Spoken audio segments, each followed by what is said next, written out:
Hello there. On today's episode of the 1 Year Life Transformation Challenge, we're going to talk about storytelling and how storytelling can increase the power of your life.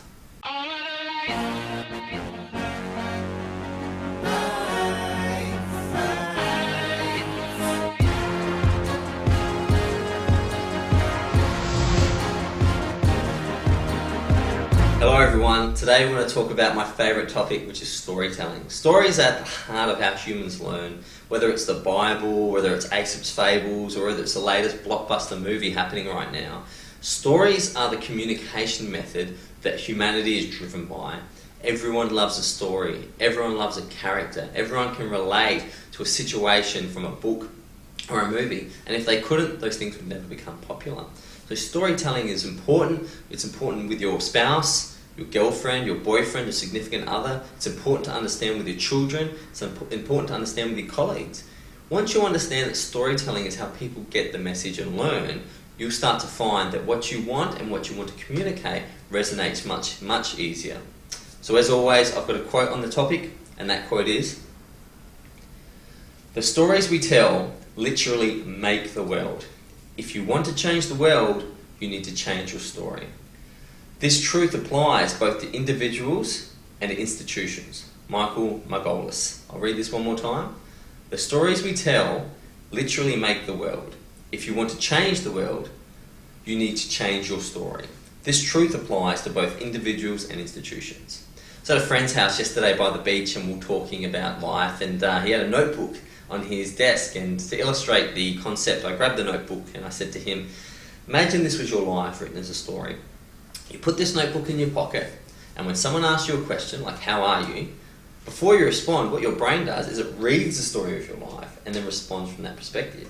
Now, if the story of your life is poorly written and has some downers in it and hasn't been dealt with, and you don't know who you truly are, then unfortunately every moment you live you're going to be reading through that terrible script and coming from that place.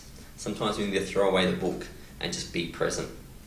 One of the great ways I like to explain this as well is through, once again, The Simpsons, and I'm going to play this short hilarious video from my friend Monty Burns.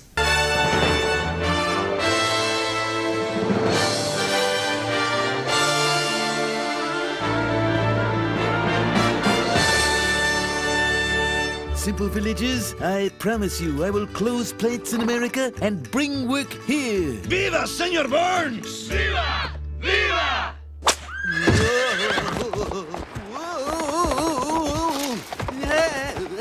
We did 20 takes, and that was the best one. Remember, Elliot, I'll be right here.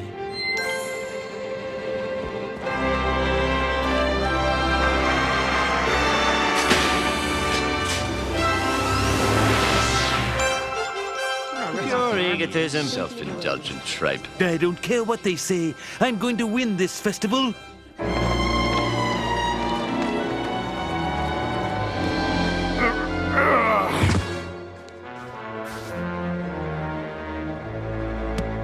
Drink up, Judah Ben-Hur. You truly are the King of Kings. Excellent. Smithers, are they booing me? No, they're saying Boo Earns. Boo Earns. Are you saying boo or boo earns?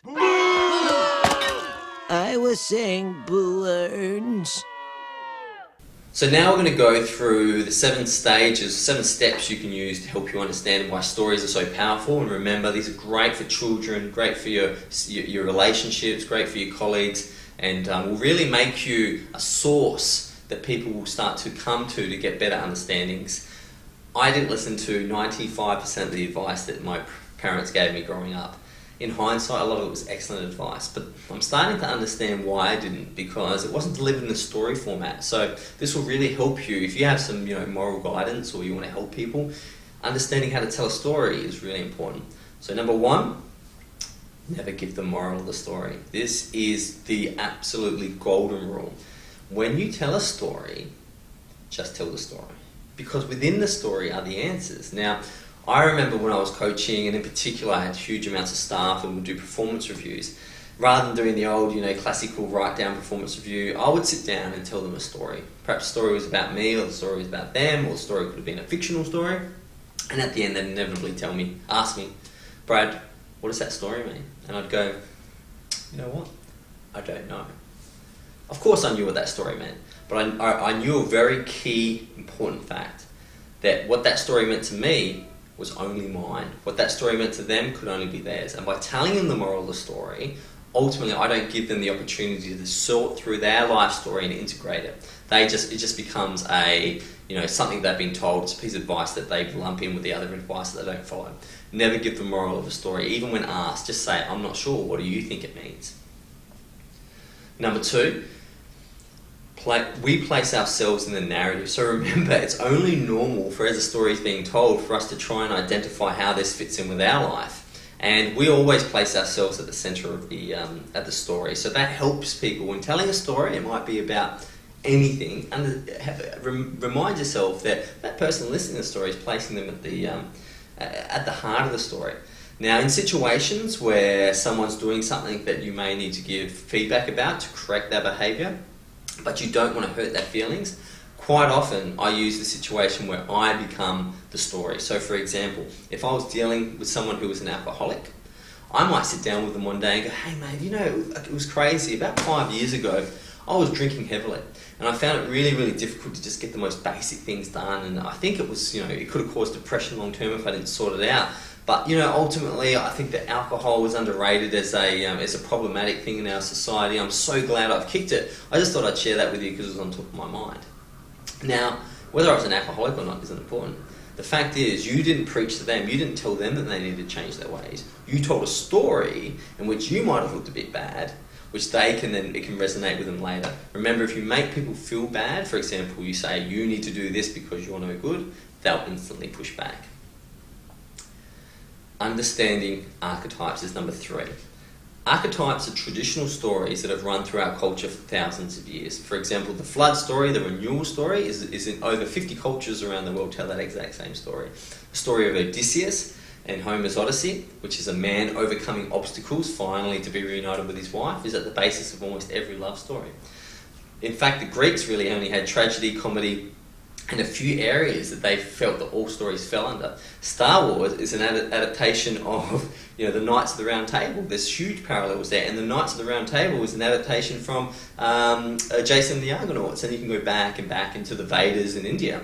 Ultimately, there's only a few stories that run through our culture, and if you can fit your story into that classic story system, you'll find that it'll be a big hit. Number 4, understand that stories can be taken personally, so you have to continually find ways to tell novel stories and not direct it in a particular path, because people aren't stupid. And if you say, hey, I remember yesterday that I saw this, this and this, which is exactly what they did yesterday, they might start to push back. So remember that even though it may be coming from a great place, it can still be taken personally. Number 5, this is cool. Everyone's got a story. And it's important to ask people what's their story. So, for example, if you have someone when you communicate with, ask them to tell you their story. Because it's interesting. The map is not the world.